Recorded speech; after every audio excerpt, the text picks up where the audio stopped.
My name is Jill Bennin. I'm the District Library Media Specialist.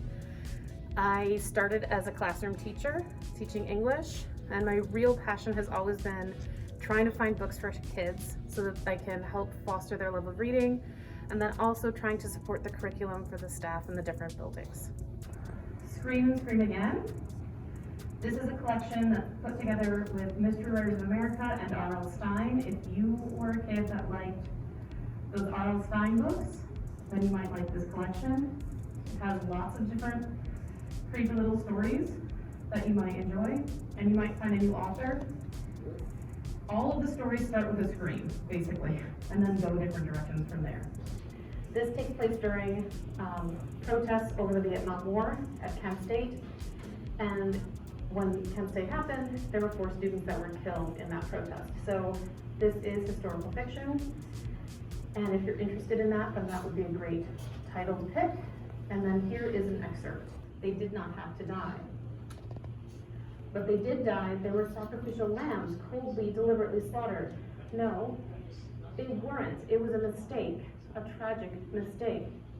It was calculated, planned. They were lambs. It was a tragic mistake. You don't have the whole story, and you always think you do. So that is Kent State, if you're interested in that. We have lots of resources available in all of our school libraries. I have a Google Classroom for each building, so students can log on to that and get their password information for all of the websites, because it's one common username. So most of these are not an individual student account. On the library websites for all the buildings, we do have access to the card catalog, so you can search your school's card catalog. We also have databases, so the elementary schools have some capstone resources like Capstone Animals and Capstone Science, and those are really great for doing research or finding out information. Some of those have some video too that go with them. We have World Book for the whole district, and so those World Book resources are really good.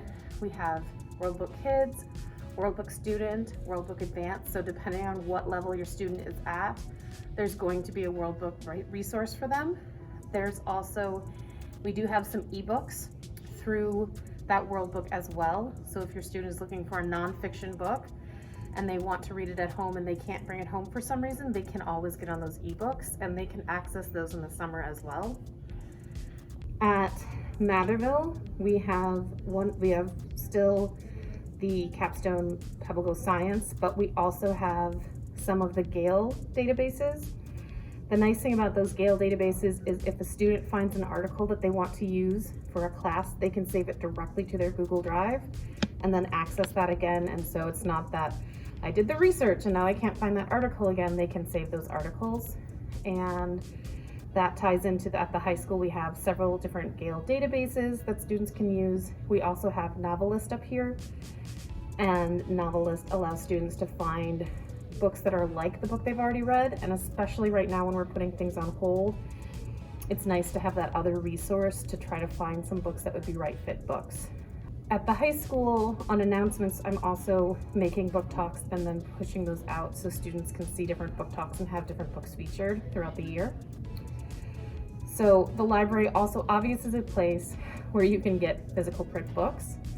We're still putting books on hold right now, but if a student wants a book in between classes, they can always email us. For instance, earlier today, I had a student say, I need this book for a project. Can you recommend anything? And then I could give them 2 or 3 recommendations, and then they made a choice based on that. The summer I turned 12, I decided that I needed a dog. It wasn't just that I wanted a dog, I needed it. Oh, I like the idea just fine, Sam, my father said, but in the way he said it, in that sarcastic way, that meant exactly the opposite. I like that idea about as much as you going outside and jumping into a mud puddle and coming back in and racing through the house and up over the furniture and knocking over a few plants on your way and then ferociously attacking those threatening pillows and then running back outside and rolling over a dead mouse and getting it deep in your hair and then jumping back to the mud puddle and then digging up your own stool bubbles and then coming back in and running around the loop around the living room. And he did not like the idea. So that's an excerpt from Heroes and Villains by Guys Reed. So if you like superhero stories, or villain origin stories, this might be a really, really good collection for you to check out. The library staff is always excited to help you find the information and the resources that you need.